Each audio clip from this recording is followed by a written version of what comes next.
Hoy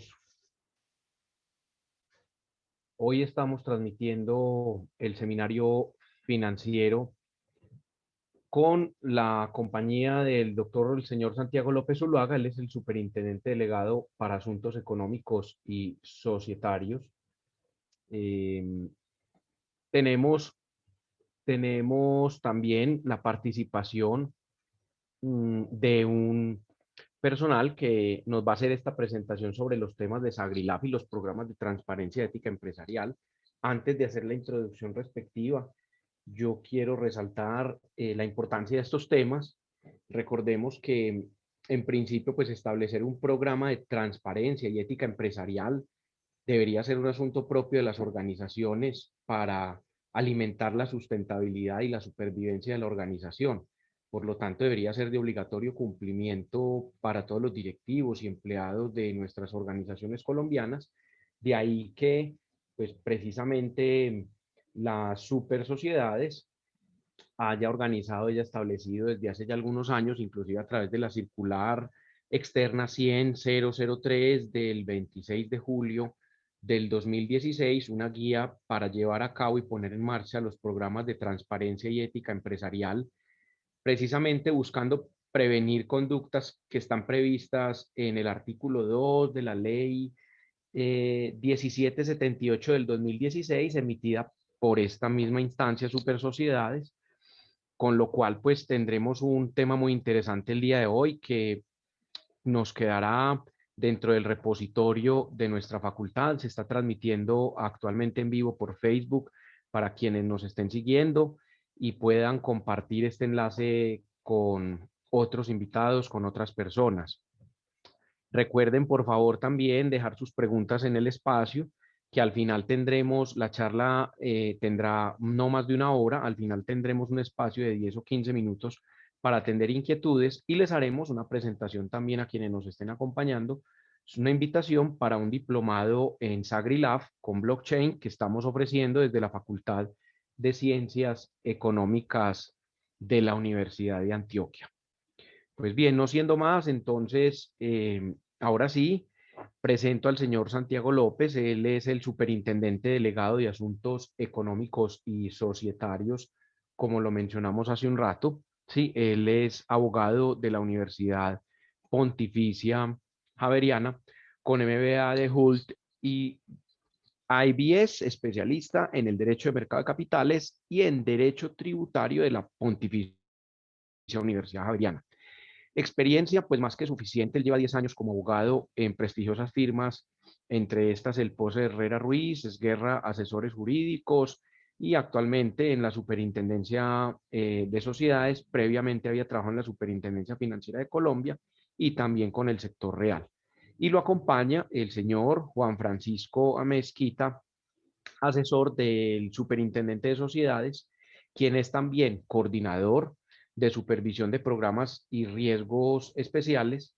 Él es abogado de la Universidad Javeriana, especialista en Derecho Comercial y en Derecho Societario de la misma universidad, con más de 8 años también de experiencia en el sector público en temas de vigilancia y control y cumplimiento a sociedades del sector privado, especialmente en lo que tiene que ver con prácticas restrictivas de la competencia, todo el tema del compliance, el soborno transnacional, prevención del riesgo en lavado de activos, quien ha liderado también en la Superintendencia de Sociedades el grupo que tiene a cargo las funciones de investigar y sancionar a las personas jurídicas que incurren en la conducta de soborno transnacional, además de la adopción de programas de transparencia y de ética empresarial.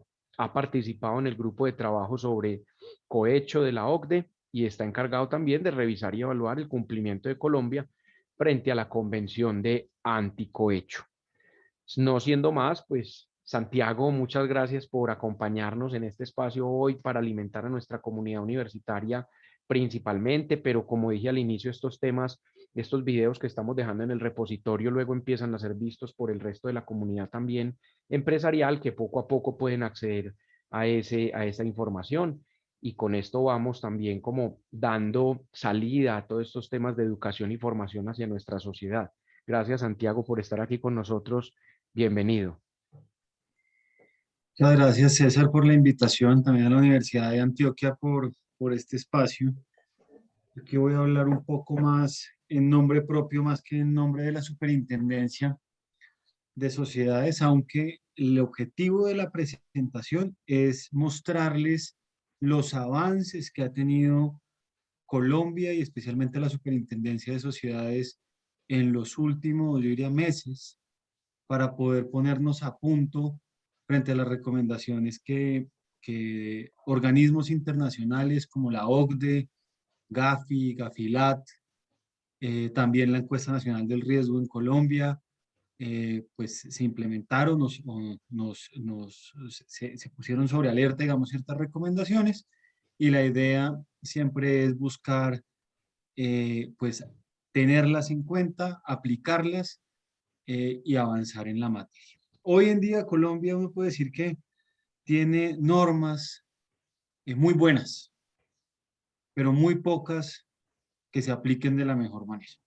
Y ese es el gran reto que tiene la superintendencia como vigilante, supervisor, policía de esta materia, y buscar que las normas que tanto esfuerzo requieren para poderlas ser emitidas, negociaciones internas, búsqueda de consensos internos, y además de esto tener en cuenta las recomendaciones del exterior, pues llegan a cabo, pero muchas veces se quedan en ese papel, y la idea es que la superintendencia cada día las implemente de la mejor manera. Yo voy a estar pendiente de cualquier pregunta que tengan, también que sea muy alerta para el final del evento responderles y mirar a ver si logramos darles una respuesta a temas generales. Obviamente la idea acá no es buscar solucionar temas particulares de alguna empresa que ustedes conozcan o de alguna empresa que ustedes estén dirigiendo, sino que les sirva de manera general como dar el concepto general en la materia y que ustedes se vayan con eso muy claro y les sirva en la aplicación. Voy a proyectar para empezar la modificación, una presentación que tenemos sobre la modificación integral al capítulo 10 de la Circular Básica Jurídica, o denominado SAGRILAF 3.0. Ustedes seguramente han oído sobre el SARLAF 4.0 de la Superintendencia Financiera. Nosotros estamos un paso atrás en modificaciones constantes en la regulación en esta materia, pero buscamos ponernos a punto con este SAGRILAF a las recomendaciones generales y mantener un estándar con la Superintendencia Financiera, que realmente la Superintendencia Financiera ha sido el abanderado en tema de supervisión en esta materia, y la Superintendencia de Sociedades va en muy buenos pasos siguiendo esa labor de la superintendencia, y las buenas prácticas de esta superintendencia las hemos adoptado para llegar en algún momento a este enfoque. Ya hemos avanzado en pocos meses en, en ese objetivo, pero obviamente falta trabajo, falta también disposición de las entidades, y falta también que las empresas conozcan esta regulación para que de alguna manera, o sea, nos hemos dado cuenta que muchas veces las empresas no cumplen, no es porque no quieran cumplir, sino que es porque no conocen la norma, no conocen lo que, pues, las recomendaciones e instrucciones internacionales. Esto muchas veces es por falta de asesoría, y también muchas veces por falta de conocimiento interno en las mismas entidades. Así que estos eventos son muy importantes para nosotros. La pedagogía es uno de los grandes pilares de supervisión de la política, de supervisión de esta administración. Nosotros creemos que, y más en estos cambios integrales que hemos hecho en temas regulatorios, antes de empezar con un tema sancionatorio, tenemos que buscar una pedagogía, y por eso llevamos desde noviembre del año pasado, prácticamente antes de haber lanzado este nuevo capítulo 10, hemos hecho varias capacitaciones. Con esta capacitación vamos en la capacitación número 45, dirigida vamos a más de 50.000 personas. Entonces creo que estamos cumpliendo el objetivo de capacitar a un gran número de personas, de empresarios y de empresas para que en el momento en que llegue una instrucción de la superintendencia lo sepan cumplir, sepan cómo se debe hacer y no los coja de sorpresa. Bueno, entonces como agenda principal, porque tenemos otra presentación que yo creo, César, no sé si te parece bien, se me ocurre hacer una presentación muy corta, rápida, ir muy rápido sobre esta presentación sobre Sagrilab, parar ahí, hacer unas preguntas puntuales sobre Sagrilab y después arranco con los programas de transparencia y ética empresarial, para no mezclar los dos temas. Totalmente de acuerdo, Santiago. Me parece bien. Eso contextualiza a nuestros asistentes y quienes quieran verlo y es un abrebocas y luego pasamos propiamente al tema dicho. Perfecto. Gracias. Entonces, el sistema de gestión del riesgo de lavado de activos, el llamado SagriLaft, va dirigido al sector real. Pero el sector real, bueno, antes de esto la agenda pues es una introducción muy general, después hacemos un barrido sobre el régimen de autocontrol y gestión, es decir, el nuevo capítulo 10º.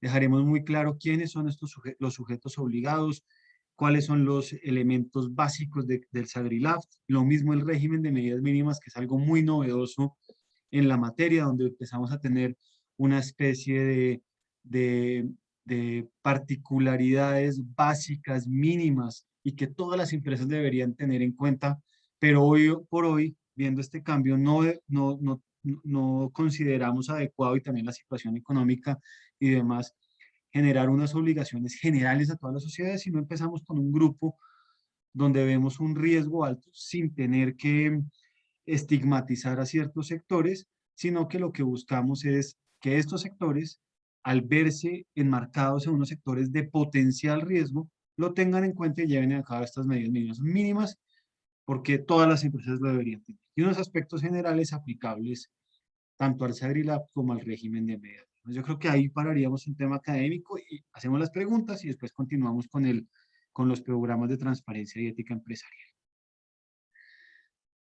Pero antes de esto, entonces, el sistema de gestión del riesgo de lavado de activos de la superintendencia va enfocado al sector real.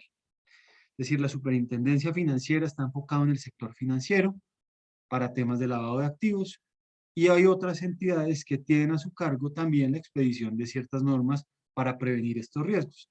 Por ejemplo, podríamos hablar de la superintendencia de transporte, superintendencia de vigilancia, ellos podrían y tienen unos sistemas para prevenir estos riesgos. Y también hay otras entidades, como por ejemplo la DIAN, que tiene un sistema también de gestión del riesgo de lavado de activos para agentes aduaneros, que también le podría aplicar al sector real. Este sistema de gestión del sector real le aplica a todas las entidades del sector real, a menos que estén sujetas a supervisión, es decir, a inspección, vigilancia o control de otra entidad de supervisión.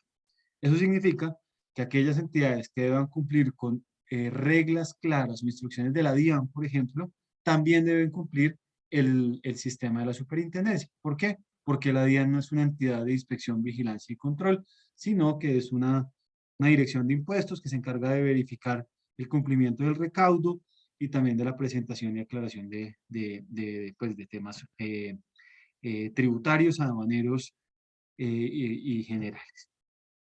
Entonces, bajo ese esquema, nosotros, antes de empezar a redactar este nuevo capítulo 10º, hicimos esa pausa que yo creo que es necesaria antes de empezar cualquier cosa, y es darnos cuenta cuáles son los riesgos a los que se ve expuesta la economía y el sector real cuando son medio para llevar a cabo actividades de lavado de activos, financiamiento del terrorismo o financiación de la proliferación de armas de destrucción masiva.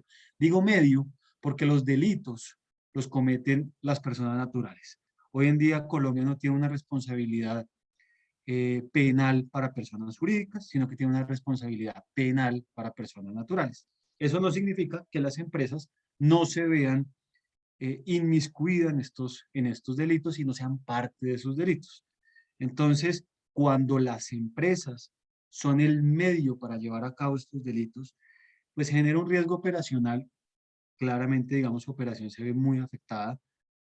Riesgos legales, incluyendo los riesgos, eh, digamos, de penalizar a sus administradores, riesgos legales de tener unas sanciones administrativas, especialmente por la Superintendencia de Sociedades, y también unos riesgos reputacionales, claramente, solamente por el simple hecho de ser catalogado como medio para llevar a cabo estos delitos. Y los riesgos de contagio, aquí hay unos riesgos de contagio positivos y unos riesgos de contagio negativos. Los riesgos de contagio acá es cuando las empresas de un sector llevan a cabo estas actividades y ven, pues generan una competencia, digamos, desleal frente a las otras, sobre las otras empresas del sector real, y cuando no tienen sus estándares éticos eh, y, y también legales dentro de la compañía, terminan llevando a cabo estas actividades también para mantenerse dentro de esa competencia ilegal. Eso es por un lado. Y por el otro lado está el riesgo de contagio, cuando se previene, positivo, cuando se previenen estos posibles delitos que puedan cometerse a través de las compañías. Si una compañía lo hace, las demás del mismo sector lo van haciendo para mantenerse competitivas también de forma positiva, y a eso es a lo que le apostamos nosotros desde la superintendencia para generar ese riesgo de contagio positivo. Sin embargo, pues este esquema está montado sobre los temas negativos que pueden verse, digamos, inmiscuidas no solamente el sector real, sino toda la economía del país. Hoy por hoy, las primeras 10.000 empresas de Colombia, podemos decir, empresas del sector real, son las que mueven la economía de este país, también con las empresas del sector financiero, y por ende, pues si tenemos un riesgo en el sector real, solamente contando las primeras 1.000 empresas, podríamos estar en un riesgo de contagio no solamente del sector real, sino de toda la economía del país. Así que estos temas inicialmente se veían como temas muy de cumplimiento, muy que solamente el oficial de cumplimiento o el contador o de pronto ahí de vez en cuando un revisor, un representante legal o un revisor fiscal conocían, pero no estaban involucrada toda la empresa para ir e impulsar esta protección de la economía del país. Y a eso también nos enfocamos nosotros. Entonces nosotros con este capítulo 10 lo que hicimos fue modificar la circular básica jurídica de la Superintendencia de Sociedades. Esta circular la emitimos, la modificación la emitimos el 24 de diciembre de 2020 como un gran regalo de Navidad para este país y para el sector real, que buscamos generar estas instrucciones claras para todas las empresas del sector real. Y después en el 9 de abril de este año emitimos una nueva circular con el enfoque principal de ampliar los plazos de cumplimiento, pues viendo, digamos, la situación económica y también social que estábamos viviendo y que estamos viviendo en este momento, y por ende necesitábamos darle un alivio también a las empresas para que cumplieran con estas instrucciones sin esa presión. Así que ampliamos los plazos de abril a, a agosto de este año, es decir, del 30 de abril al 31 de agosto. O sea que estamos en este mes que viene en toda la implementación final por parte de todas las sociedades, también nosotros enfocando nuestra supervisión para poder hacer valer estas normas que tanto esfuerzo tienen y estas instrucciones que tanto trabajo, no solamente desde esta administración, sino en administraciones anteriores, buscando llegar a este alto nivel al que ya podemos decir que las instrucciones de la superintendencia ya tienen y cuentan. ¿Qué buscamos hacer con esto? Adecuar estas recomendaciones de organismos internacionales, principalmente GAFI y GAFILAT, el Grupo de Acción Financiera y el Grupo de Acción Financiera de Latinoamérica. Estos son grupos enfocados principalmente a agentes, pues al sector financiero, pero dentro del sector real hay un grupo denominado las APNFs, que más adelante les voy a contar qué son, pero son empresas que se encargan de llevar a cabo actividades de manejo de recursos que también afectan y son tenidas en cuenta por GAFILAT y GAFI, y por ende también las tenemos en cuenta nosotros. Las necesidades actuales de supervisión. Esto significa que la superintendencia encontraba con la regulación anterior dificultades para la supervisión, y pues buscamos ajustar esta regulación a esas necesidades. Y el otro punto muy importante es buscar que la regulación que emita, las instrucciones que emitiera la superintendencia tuvieran un enfoque basado en riesgos. Cuando se habla de enfoque basado en riesgos, normalmente se busca que las empresas tengan ese enfoque basado en riesgo para identificar sus riesgos. Pero también hay que verlo desde el enfoque basado en riesgo de la supervisión. Es decir, el supervisor también tiene que saber dónde poner la lupa para saber dónde debe supervisar de la mejor manera y de esta forma, pues mitigar el riesgo. Puede que haya, puede que haya un sector donde tenga 3 empresas nomás, pero esas 3 empresas pueden ser de alto riesgo de supervisión y por ende nosotros con esas 3 podemos cubrir un gran número de posibles infracciones y por ende bajar los riesgos que les conté pues anteriormente. Y por último, pues está buscar que esta regulación estuviera enfocada en la política general de la supervisión de la Superintendencia de Sociedades, es decir, que tuviera un enfoque muy pedagógico, un enfoque de cumplimiento y un enfoque también de prevención, es decir, que haya una actuación oportuna y temprana por parte de los supervisados para que no lleguen a materializarse estos riesgos, sino que los sepan cubrir de la mejor manera y rápidamente. Entonces, ¿qué es el SagriLab? SagriLab nosotros lo vemos como un gran sistema que es complejo, que tiene varias etapas, varios elementos que cada uno depende del otro, pero cada uno también funciona por aparte, si uno quisiera. Pero cuando se juntan todos estos elementos es el gran SagriLab.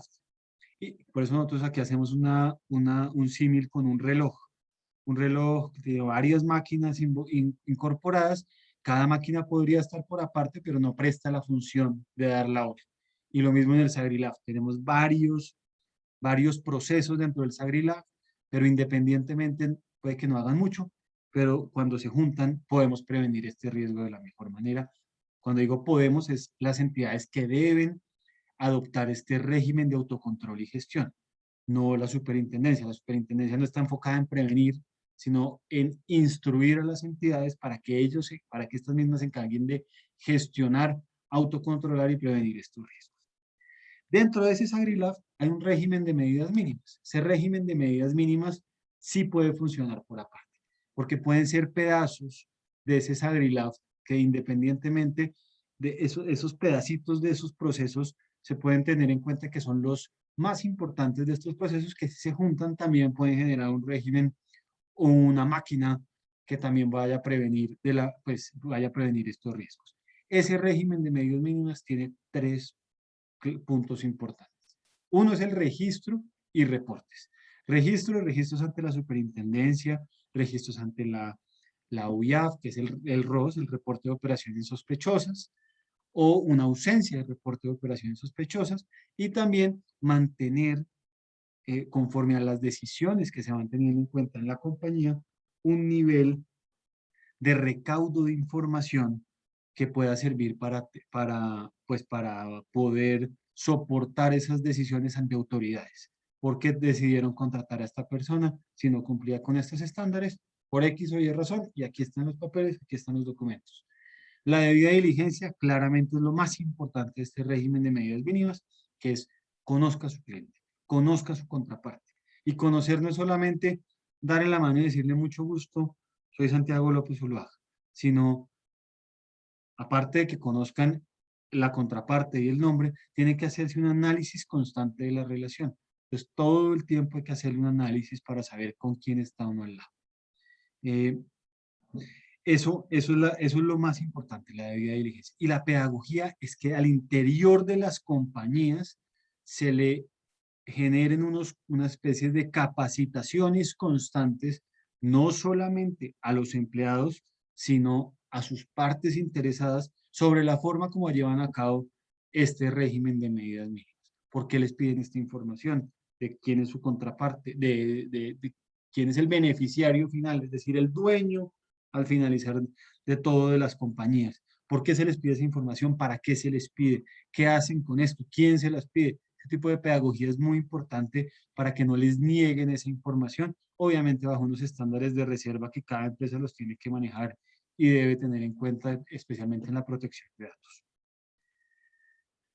Entonces, el SagriLaft es este sistema, digamos, robusto, que ya lo dijimos. ¿Cuál es la finalidad del SagriLaft? Es buscar que las empresas prevengan, detecten y corrijan cualquier situación que pueda conllevar a ese alto riesgo de llevar a cabo o de materializarse el delito de lavado de activos, financiación del terrorismo y proliferación de armas de destrucción masiva. Son 3 delitos. Situaciones potenciales de estos delitos, también buscar que se detecten estas situaciones. ¿Y en qué se basa? En un análisis del riesgo y un control de riesgo. Análisis, porque primero hay que analizar qué se tiene, y controlar, porque una vez se tenga ese análisis de cuál es el riesgo, pues hay que controlarlo de la mejor manera. Esto parece muy sencillo, parece muy básico, pero realmente se va poniendo muy complejo. ¿Quiénes son los sujetos obligados? Los sujetos obligados, de forma general, son todas las empresas vigiladas o controladas por la Superintendencia de Sociedades. Normalmente las empresas vigiladas por la Superintendencia de Sociedades son aquellas sociedades que tienen más de 30.000 salarios mínimos en ingresos totales o activos totales con corte al 31 de diciembre de cada año. Nosotros acá subimos un poquito el umbral de 30.000 a 40.000 como regla general, es decir, todas las empresas que tengan estos ingresos, estos activos al año, deben cumplir con este SagriLaft, sin importar la actividad económica que realicen. Pero después bajamos el umbral a 30.000 para llegar a esas vigiladas de unos sectores que vemos que son de alto riesgo, donde puedan llevarse a cabo estas actividades. ¿Cuáles son? Sector de agentes inmobiliarios, la comercialización de metales y piedras preciosas, los servicios jurídicos, es decir, las firmas de abogados, y otros servicios de asesoría, servicios contables, normalmente son las empresas de auditoría y también aquellas empresas que prestan estos servicios contables, y los servicios de construcción de edificios y obras de ingeniería. Esto es un primer paquete de reglas especiales, más adelante hay otras. Y ahí bajamos el umbral a los 30.000 salarios en ingresos totales. Y después tenemos, es por un tipo de actividad importante, que hablamos de los servicios de activos virtuales, es decir, las criptomonedas y demás. No es que la superintendencia esté avalando las criptomonedas. Las criptomonedas están permitidas en la regulación colombiana, pero necesitan ser controladas para que no sean usadas en esquemas de lavado de activos principalmente. Entonces, ¿a quiénes nosotros estamos supervisando acá? A las empresas que realizan operaciones o actividades superiores a 100 salarios mínimos con corte a cada año. Todo es con corte al 31 de diciembre, frente al intercambio de activos virtuales, intercambio entre una o más formas de activos virtuales, transferencias de activos virtuales, custodia o administración de activos virtuales, participación en provisión de servicios financieros relacionados con esto, y en general cualquier servicio que se preste alrededor de activos virtuales. Y el umbral para estas sociedades, son las sociedades que son estas plataformas de activos virtuales principalmente. Son aquellas que tengan ingresos totales iguales o superiores a 3.000 salarios y activos totales superiores o iguales o superiores a 5.000 salarios. Tenemos el sector de supervisión especial, son las llamadas SAPAC, también están las de libranzas, mercado multinivel, fondos ganaderos y factoring. Cada una de este tipo de empresas tiene unos riesgos especiales que aquí, independientemente del nivel de ingresos o activos, se convierte en sujeto obligado. Y después estamos con las empresas que reciban aportes virtuales en su contabilidad, es decir, que un accionista, en lugar de poner activos o preste servicios para adquirir unas acciones, lo que hace es, pues la empresa o este accionista entrega activos virtuales para convertirse en socio. Esto tiene unas implicaciones que van mucho más allá de lo que tenemos aquí en el SagriLaft. Tenemos unos conceptos emitidos por la superintendencia, donde los socios tienen que hacer un avalúo real de estos activos y responden solidariamente por ese avalúo. Es decir, no solamente es quien entrega, sino también quien recibe y estos socios que hacen parte de esto. Igualmente, aquí tenemos son estas empresas que reciban activos virtuales independientemente de su unidad de ingreso. Es decir, una empresa pyme o hasta microempresa que reciba estos activos se convierte en sujeto obligado a tener un SAGRILAF. Cada vez nos volveremos más especialistas desde la supervisión para poder identificar estos activos virtuales. Ya estamos en un sandbox, que es una plataforma regulada y cerrada para poder analizar este sandbox. Esto lo estamos haciendo con la Superintendencia Financiera. Vamos de tiempo. Vamos bien, ¿cierto, César? Sí, vamos muy bien, Santi. Gracias. Bueno. Entonces, los elementos del SAGRILAF, aquí tenemos una primera, perdón. ¿Me hablaba, César? No, adelante, Santiago. Aquí tenemos dos diapositivas, una los elementos del SAGRILAF y la otra son las etapas del SAGRILAF. Cuando hablamos de los elementos del SAGRILAF, es qué se debe tener en cuenta para poder crear este sistema robusto. Y en las etapas es qué se debe tener en cuenta para poder autocontrolar, autogestionar y evaluar y de esta forma mitigar estos riesgos. Entonces, en los elementos del SAGRILAF tenemos las primeras 4 etapas, que es el diseño de aprobación. ¿Quién lo debe diseñar? La junta directiva, o hay unas empresas que no tienen junta directiva, sino que lo realiza el máximo órgano social, o lo debe realizar el máximo órgano social. Debe ser presentado en conjunto entre el representante legal y el oficial de cumplimiento a la junta directiva para su aprobación. Auditoría de cumplimiento es otro de los grandes elementos. Esto está a cargo del oficial de cumplimiento que designe la junta directiva o el máximo órgano social. Esta persona, que más adelante les va a contar qué elementos de tener, quién es esta persona, quién puede ser designado como tal. Se debe informar por escrito a la superintendencia sobre este auditor real del cumplimiento del SAGRILAF, y también se deben incluir unas sanciones o consecuencias al interior de la compañía, es decir, los empleados que no cumplan con su SAGRILAF deben tener unas sanciones, y también dejar muy claras las sanciones para la compañía, que eso lo dice la norma sobre esto. La divulgación es la parte pedagógica, que es por lo menos deben hacer estas capacitaciones por lo menos una vez al año y dejar constancia de estas capacitaciones.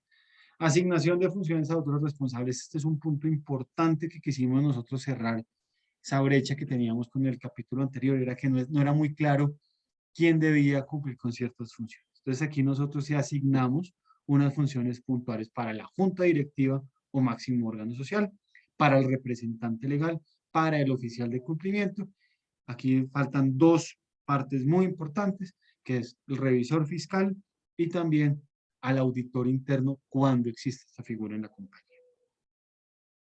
Las etapas del SAGRILAF. Una vez, aquí vuelvo yo y yo hago ese tema de la pausa. Hay que hacer esa pausa muy claramente antes de empezar a medir, controlar y monitorear. Sino que hay que hacer esa pausa y darse cuenta cuál es la actividad de la compañía, cuáles son sus contrapartes constantes, cuáles son sus actividades y demás para poder identificar su riesgo. Para eso, pues hay que establecer unas metodologías para la segmentación e identificación de los riesgos. Priorizarlas, saber cuáles son los riesgos más relevantes, cuáles son los riesgos menos relevantes. Normalmente esto lo hacen a través de semáforos. Implementar mecanismos y medidas que permitan un adecuado conocimiento, identificación e individualización de los factores de riesgo. Esto es claro porque las compañías normalmente son dinámicas, cambian sus actividades, se van adaptando a las realidades y estos riesgos son totalmente dinámicos. Hay que saberlos identificar a tiempo para poder ir ajustando el SAGRILAF. Una vez se tenga en cuenta identificado el riesgo, se puede entrar a medir y evaluar este riesgo. Posibilidad de que ocurra o no este riesgo, pues será alta, media, ahí vuelve otra vez el semáforo. Evaluar riesgos cuando se incursionan en nuevos mercados, vuelve, sube y baja, pero ya están los riesgos identificados, pero pueden ir cambiando y siendo más relevantes unos que otros. Control del riesgo, qué se debe hacer, cómo se debe hacer, cuáles son las herramientas que se van a tener en cuenta para poder detectar especialmente estas operaciones inusuales y sospechosas. Hay operaciones que le generan alerta porque van por fuera del giro ordinario o de la normalidad de la empresa. Como por ejemplo, una empresa que venda que venda servicios turísticos. Y llega una persona a un hotel y de un momento a otro quiere reservar todo el hotel y va a pagar en efectivo todo el hotel ya para allá. Es una operación que no es normal, que va por fuera de la normalidad de este hotel, que normalmente funciona con reservas anticipadas, que este no son su tipo de cliente. Al darse cuenta que es un riesgo, una operación, pues le va a generar una alerta y hay que hacer un análisis. Monitoreo del riesgo. Una vez se tenga controlado ese riesgo, hay que monitorearlo constantemente, hacer una vigilancia y corrección de estos riesgos constantemente. Hacer un seguimiento periódico comparativo, lo que les decía, no solamente conocer a la contraparte hoy, sino hacerle seguimiento continuo, hacerle seguimiento también a las variables de los riesgos, sectores donde se está prestando el servicio, donde se están recibiendo temas, digamos, o productos o servicios de otras partes, tipos de empresas y demás. Esos son riesgos que se pueden detectar. Bueno, aquí están las partes que hacen, que integran este sistema, ya se los dijimos, ya se los dije, la Junta Directiva Máximo Órgano Social, que depende de la Junta Directiva, el representante legal y el oficial de cumplimiento. El oficial de cumplimiento en este tipo de riesgos depende directamente de la Junta Directiva y debe ser independiente. La revisoría fiscal tiene unas normas establecidas en la regulación particular para la revisoría fiscal y la auditoría pues tiene sus propias normas internas cuando aplique. Clave, yo creo que para cerrar este tema, yo quisiera hablar del oficial de cumplimiento y la tercerización. En el oficial de cumplimiento es esta persona natural que puede estar vinculada o no a la compañía, porque aquí es otro de los temas que quisimos ser un poco, pues, darnos cuenta de la realidad del tipo de compañías y muchas veces puede ser más costoso contratar a una persona para que cumpla como oficial de cumplimiento que contratar a una empresa que se encargue de llevar a cabo estas actividades. Esto es un mercado que está en crecimiento, que abrimos este mercado a partir de diciembre. Todavía no ha cogido la atracción esperada, pero pues esto va a tener esa atracción de tener oficiales de cumplimiento tercerizados. Pero este oficial de cumplimiento es una persona natural, como tal, que se designa como persona natural, pero puede pertenecer a la compañía, estar vinculado a la compañía o estar vinculado a este tercero, a esta empresa tercera que se encarga de prestar estos servicios. ¿Qué hace el oficial de cumplimiento? Es el auditor por excelencia del SAGRILAF. Verifica el cumplimiento efectivo, eficiente y oportuno del SAGRILAF. Tiene otras funciones, voy a ir rápidamente, estas son las más importantes. Presentar por lo menos una vez al año los informes a la Junta Directiva sobre la evaluación y sobre el desarrollo y ejecución del SAGRILAF. Promover la adopción de correctivos y actualizaciones al SAGRILAF. Esto lo deberían hacer cada vez que vean un ajuste en su SAGRILAF, pero dejamos la obligación de que por lo menos cada 2 años las compañías lo deben actualizar. Pero estamos conscientes que no es la norma la que los va a hacer actualizar, sino los mismos riesgos a los que se ven inmersas cada una de las compañías. Realizar estos programas internos de capacitación. Es el profesor también de la materia frente a la compañía. Evaluar los informes presentados por la auditoría interna. También los informes que presenta el revisor fiscal y adoptar las medidas razonables sobre las deficiencias informadas. Medidas razonables. ¿Por qué? SAGRILAF como tal es una norma que le aplica a todo el sector real. Entonces nuestras normas son totalmente amplias, que no generan, digamos, ciertas particularidades para uno u otro sector, sino que le aplican a todos, y esto lo debe generar cada oficial de cumplimiento, identificar esas medidas razonables frente a cada riesgo que son aplicables a cada compañía. La superintendencia no puede regular algo que sea imposible de supervisar o de llevar a cabo por las entidades, y por ende nosotros establecimos este sistema de autocontrol, de autogestión basado en unas medidas razonables. Sin embargo, pues la superintendencia debe supervisar cuáles son estas medidas razonables. ¿Qué hace el oficial de cumplimiento también? Verifica el cumplimiento de los procedimientos de debida diligencia. Y también debe realizar el reporte de operaciones sospechosas a la UIAF, que es este sistema, ante este sistema que tiene la UIAF, llamado CIREL, donde los los oficiales de cumplimiento deben estar inscritos y una vez identifiquen estas operaciones sospechosas, reportarlos a la UIAF para que la UIAF haga ese análisis del riesgo de país en esta materia. Pues el oficial de cumplimiento lo designa la junta directiva.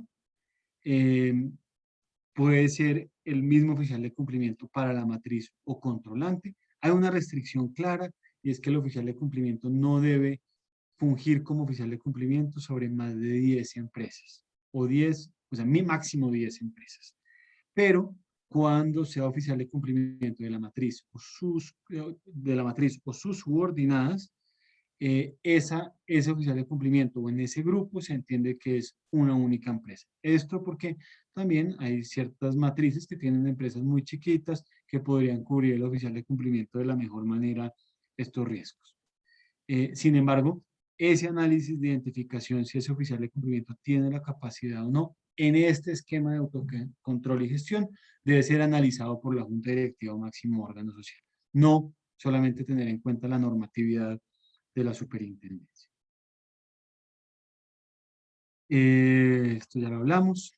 Y sobre el régimen de medidas mínimas, que también ya lo hablamos muy por encima, voy a decir aquí los puntos claves. La pedagogía,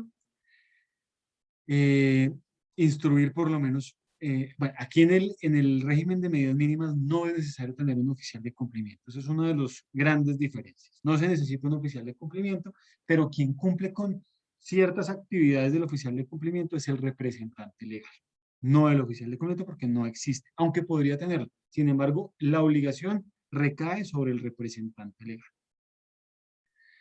Debe instruir sobre estos riesgos a todos los empleados, asociados, a través de su representante legal, por lo menos una vez al año.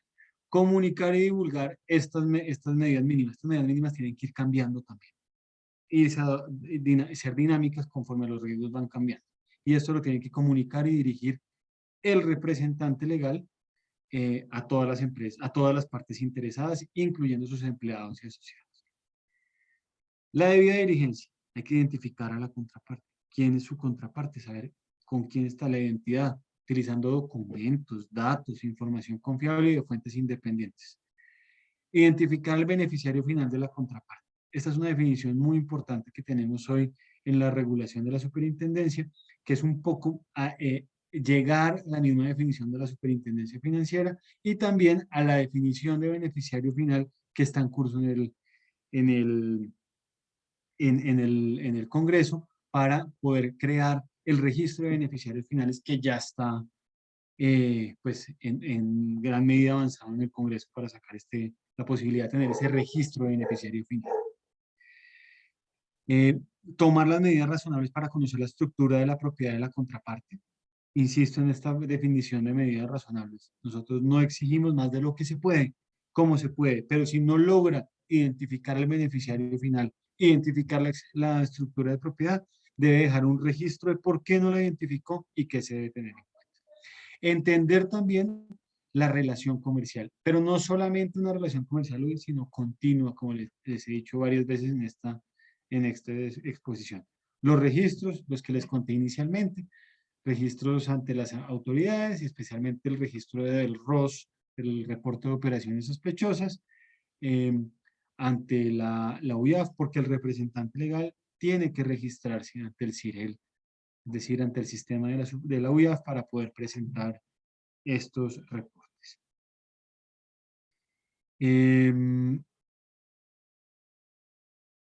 Yo creo que aquí yo dejo, César, este tema para no entrar en estos detalles. Me parece bien para que el tiempo también nos dé y le demos espacio al siguiente invitado. Perfecto. No sé si hay alguna pregunta sobre esta materia. En principio sí, a mí me genera una inquietud, no sé si de pronto los invitados, espectadores, que son pocos, pero nos siguen en vivo, y una inquietud que surge mucho, Santiago, también es si el representante legal puede ser ese oficial de cumplimiento y por qué la norma lo habilita o no hay una norma que impida que él sea juez y parte en este proceso. Bueno, eso era una norma que anteriormente se permitía que el representante legal fuera oficial de cumplimiento. Hoy en día no puede ser oficial de cumplimiento el representante legal, tampoco puede ser el revisor fiscal o una persona que pertenezca a la empresa donde está vinculado el revisor fiscal, tampoco puede ser el auditor interno y tampoco puede ser miembros de... ¿Esto por qué? Para mantener ese nivel de independencia. El oficial de cumplimiento bajo este esquema le reporta directamente a la junta directiva y no debe pasar por el filtro del representante legal. Porque el representante legal puede que sea aquel filtro negativo que no autorice que se levante la mano de esos riesgos a tiempo solamente para poder cumplir metas, por ejemplo. Entonces, es importante que el oficial de cumplimiento tenga la posibilidad de hacer sus actividades de forma independiente y no puede ser el representante legal. Listo, perfecto, Santiago, muchas gracias. Bueno, yo creo que podríamos entonces ir tomando ya el otro tema. Perfecto. Entonces, pues, encima, yo creo que yo hacía mucho no hablaba tanto. No sé si Juan ya está con nosotros, está contigo ahí. No, Juan no va a participar. Esto, Ah, bueno, vale, listo. no va a participar. Pasamos simplemente contigo al otro tema. Sí, no, Perfecto. creo que está en el, como asistente, pero no va a Tampoco. participar porque la Listo, idea es vale, bueno. sacarlo, digamos, un poquito más rápido también y él tenía otros asuntos ahorita pendientes y más con con la situación actual de la superintendencia, con el cambio de administración. Listo, gracias, Santiago. Entonces pasemos al tema de los programas de transparencia y ética empresarial también de la Super. Perfecto. Gracias. Entonces, a ver, venga y les cuento que aquí César estaba hablando al principio de unos programas de transparencia que deberían ser aplicables por todas las sociedades.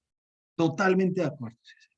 Pero hoy por hoy, la facultad de la superintendencia de sociedades está enfocada solamente en aquellos programas de transparencia y ética empresarial que tienen como objetivo poder mitigar el riesgo de soborno transnacional o que las sociedades se presten para realizar sobornos transnacionales, eh, solamente en jurisdicciones por fuera de Colombia, a servidores públicos del exterior, y poder de alguna manera beneficiarse de estos contratos pues, con entidades del exterior, empresas colombianas.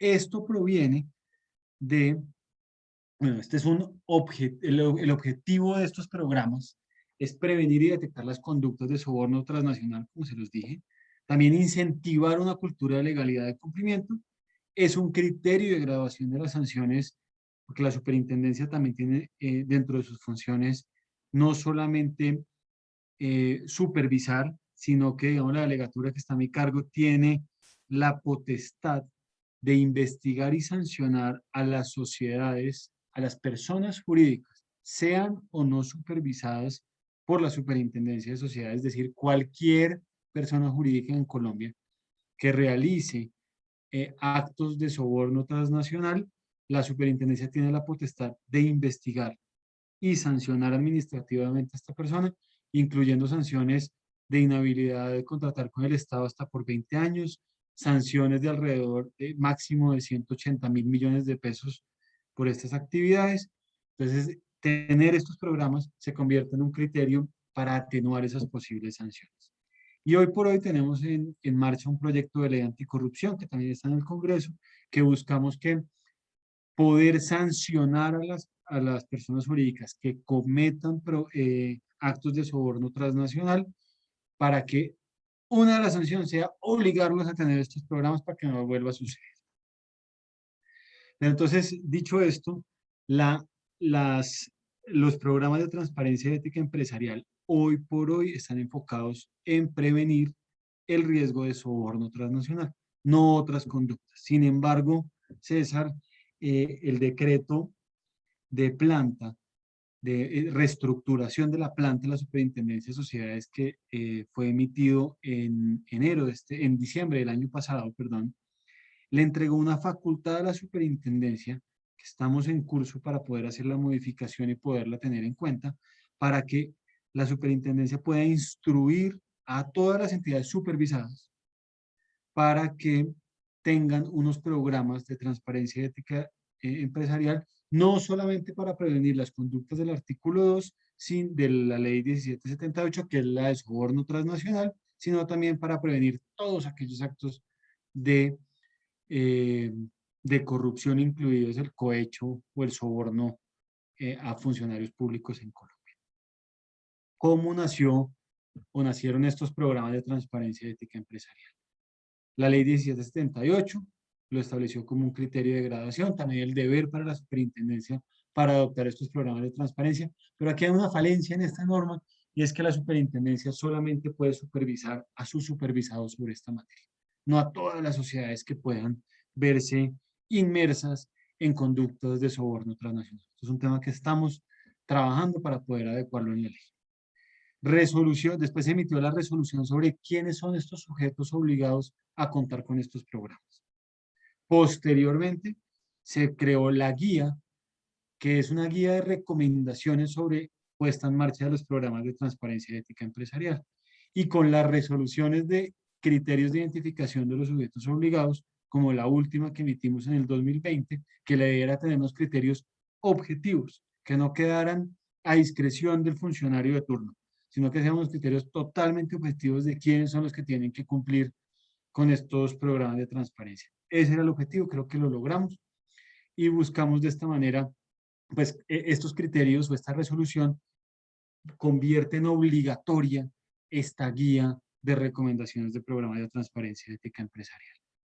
Y por último, pues el proyecto de ley anticorrupción que se presentó en el Congreso el año pasado, que sigue en curso. Esperamos que en esta legislatura salga adelante, porque creo que es un tema importante para poder prevenir la corrupción en este país vía responsabilidad administrativa de las sociedades.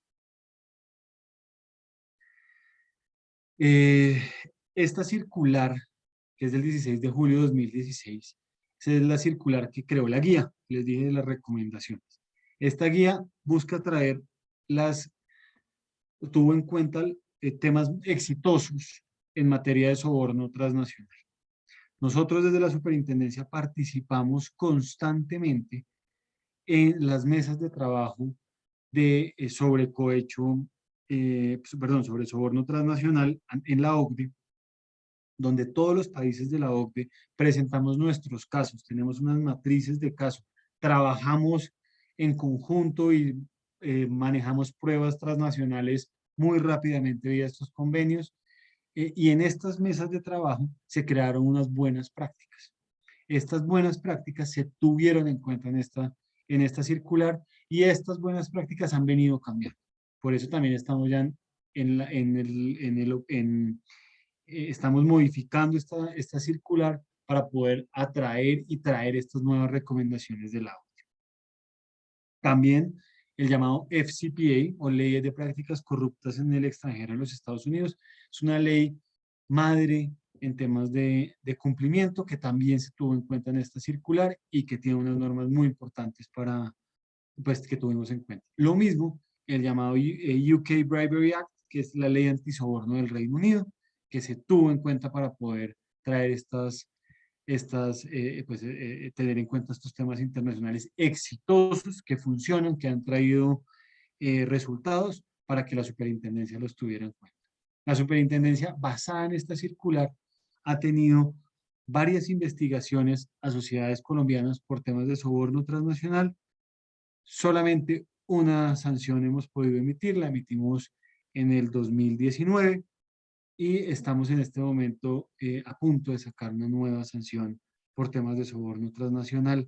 Es un tema que requiere mucha investigación, mucho análisis forense, y ahí está la curva de aprendizaje también de la superintendencia, donde ya estamos llegando a ese punto de especialización en temas de soborno transnacional. Entonces, ¿qué se busca con estos programas? Que las sociedades cuenten con mejores herramientas que les permitan gestionar este riesgo.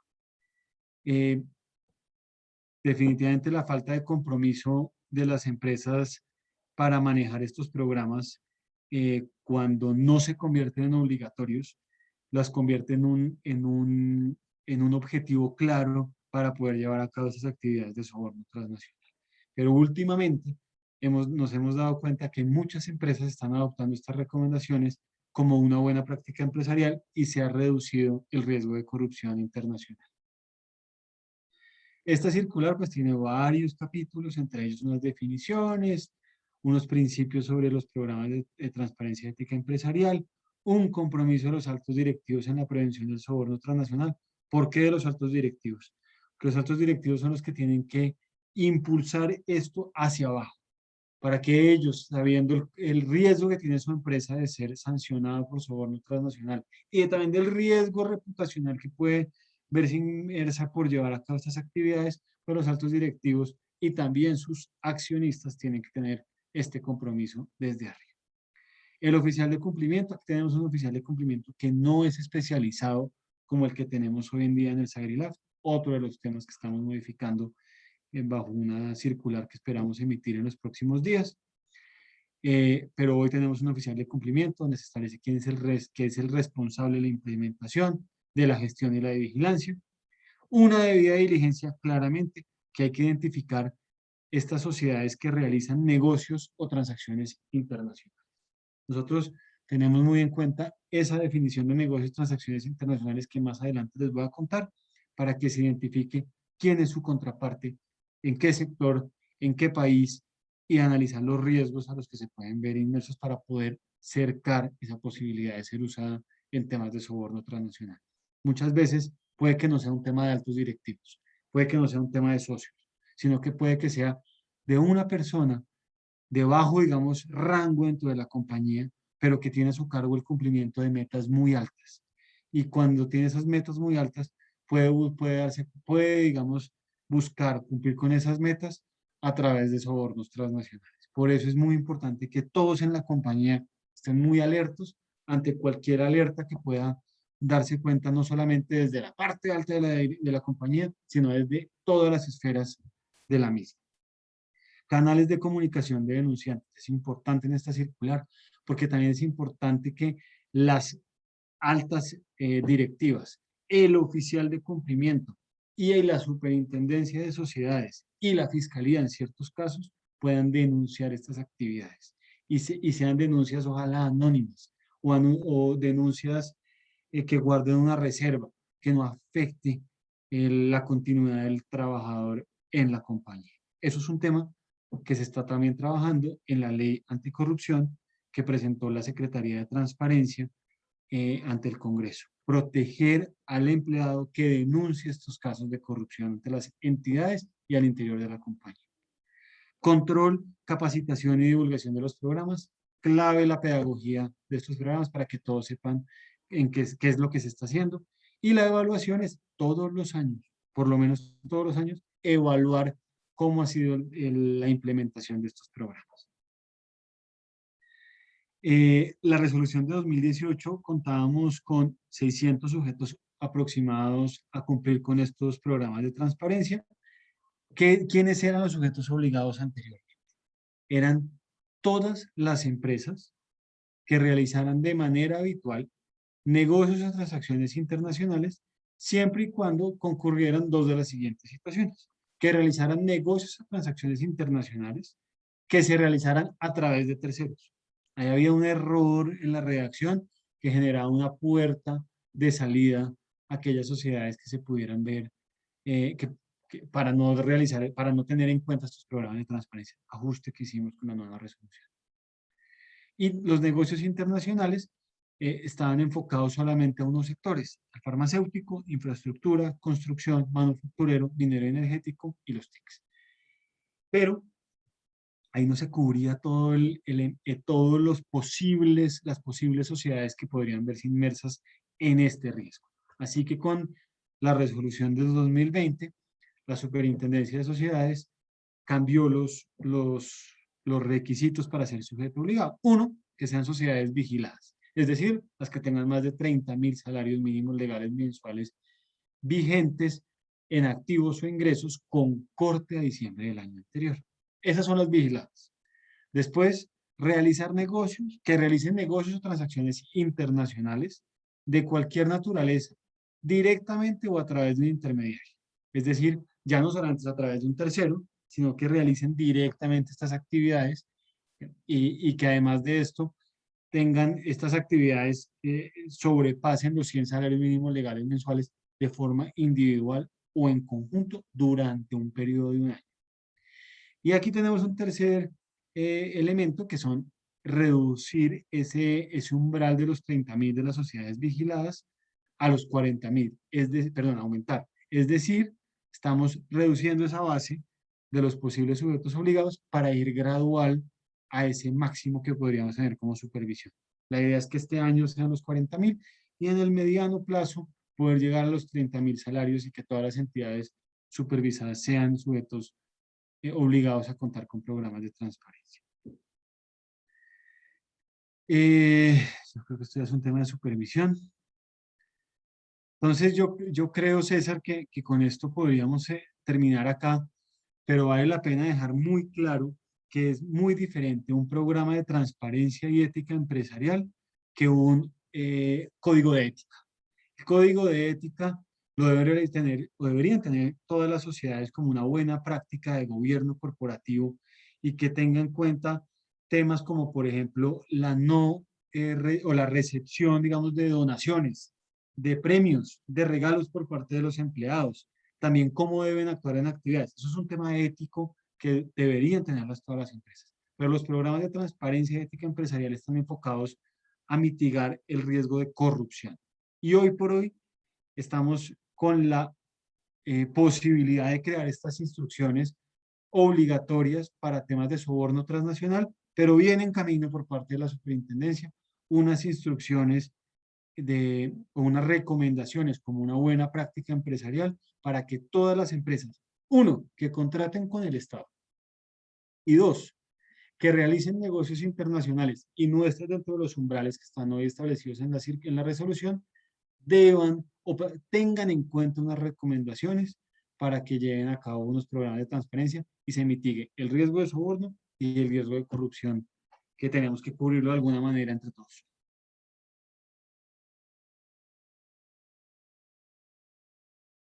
Estás con el micrófono cerrado, César. Hola, ahora sí. Gracias, Santiago. Muy buena presentación. Tenemos una inquietud en redes, es la información, este ya es del tema anterior, pero nos la hicieron hace un ratico, el régimen de medidas mínimas o la información de la norma, ¿dónde está documentado? Nos pregunta Pedro. El micrófono, Santiago. Qué pena. Tranquilo. Pedro, en nuestra página, en la página web de la Superintendencia de Sociedades,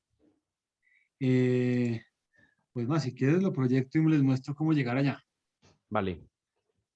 Lo miramos para llevarlo a la fuente. Aquí no me deja ver esto.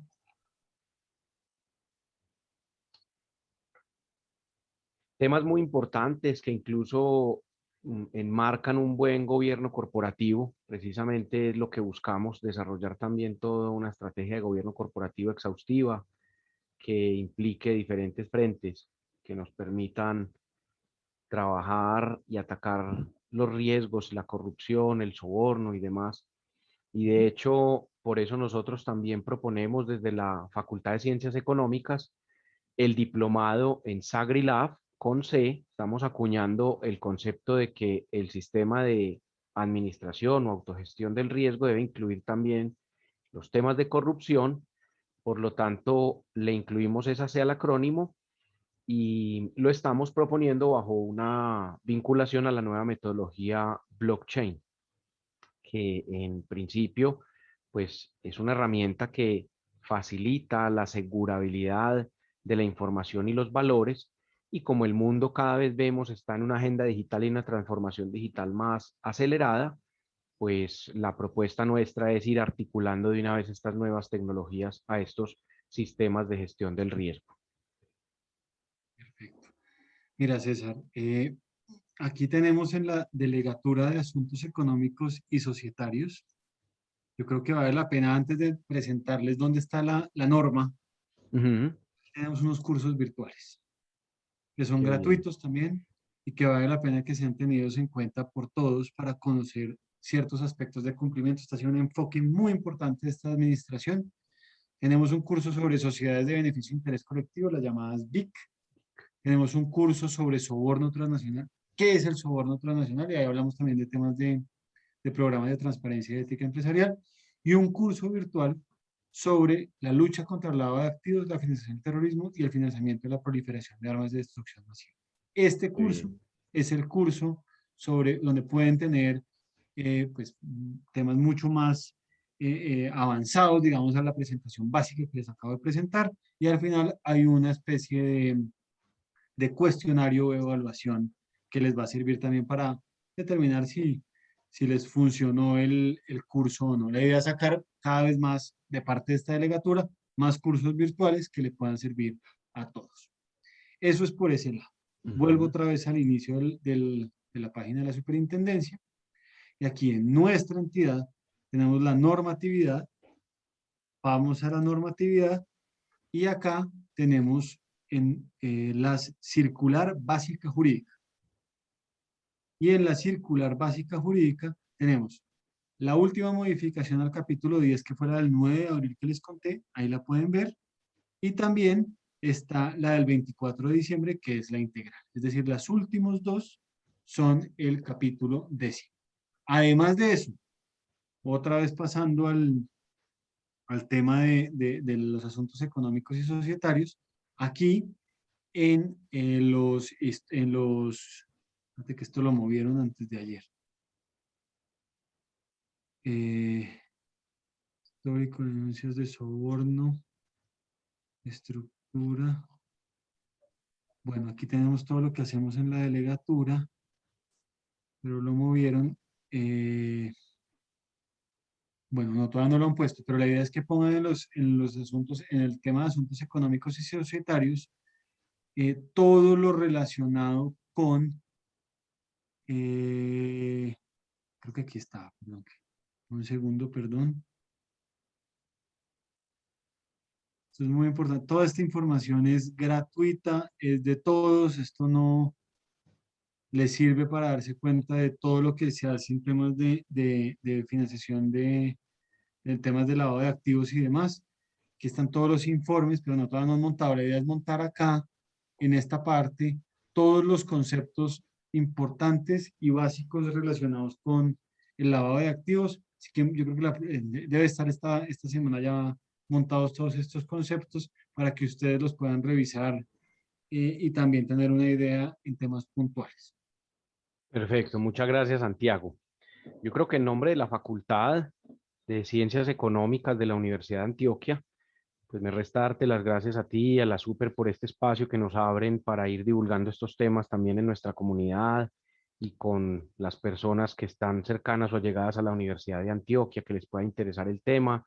Y nos sirve también como insumo, que bien lo sabes, que estamos promoviendo el diplomado y nos quedará también como una base dentro del material para que quienes quieran puedan consultarlo y hacerse una idea también de todos estos temas relacionados. Yo no veo más preguntas por ahora en el espacio, así que no es más que agradecerte enormemente nuevamente, como te acabo de mencionar, Santiago, muy formal, muy amable con tu tiempo y tu disposición, regalarnos estos temas tan interesantes y que en definitiva nos deberían interesar a todos porque en el fondo lo que estamos buscando siempre con esto es la construcción de una sociedad mejor para el futuro.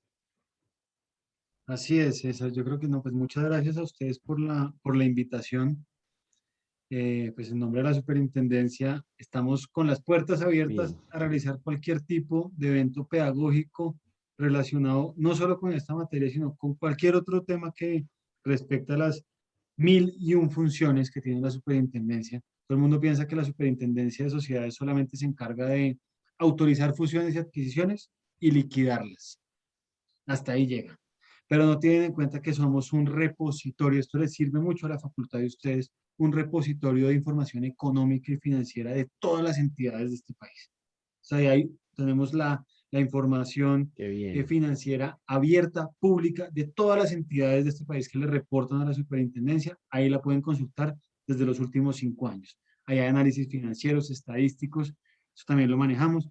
También hacemos unos informes económicos y estudios económicos con esta información que presentamos somos un gran soporte para el DANE, para el Ministerio de Comercio, para Presidencia, y para las empresas en general para que tomen decisiones.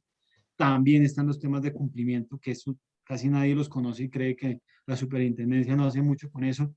Quizás cada vez más hacemos mucho más desde la superintendencia por esa curva de aprendizaje que hemos tenido.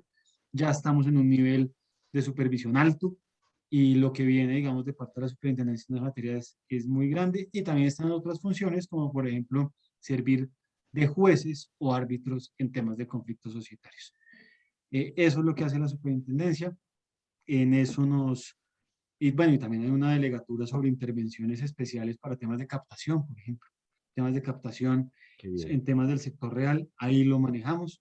Es decir, la superintendencia tiene muchas funciones, cada vez mucho más enfocadas a lo técnico. Esperamos que ese sea el objetivo y continúe siendo el objetivo de la superintendencia de sociedades, un enfoque técnico guiado hacia volver a seguir siendo competitivos y guiar a las empresas para que, como es el emblema del superintendente de sociedades hoy en día, poder contar con más empresas, más empleo. Más empresas, más empleo. Muy bien. Santiago, pues no siendo más, nos despedimos. Muchas gracias. Agradecerte. Creo que podremos de pronto cautivar un poco a quienes vean este video y esta grabación posteriormente para una próxima reunión que estamos organizando, y la idea es que podamos tener una corta presentación con los dos superintendentes delegados del tema del lavado de activos, el doctor César Reyes en la Superfinanciera y el doctor Santiago López en Super Sociedades, con quien haremos un conversatorio corto. Esa es la idea, poder seguir trabajando más de la mano con estas superintendencias que han estado muy dispuestas también a apoyarnos en la parte formativa, las universidades y demás. Muy formal, Santiago.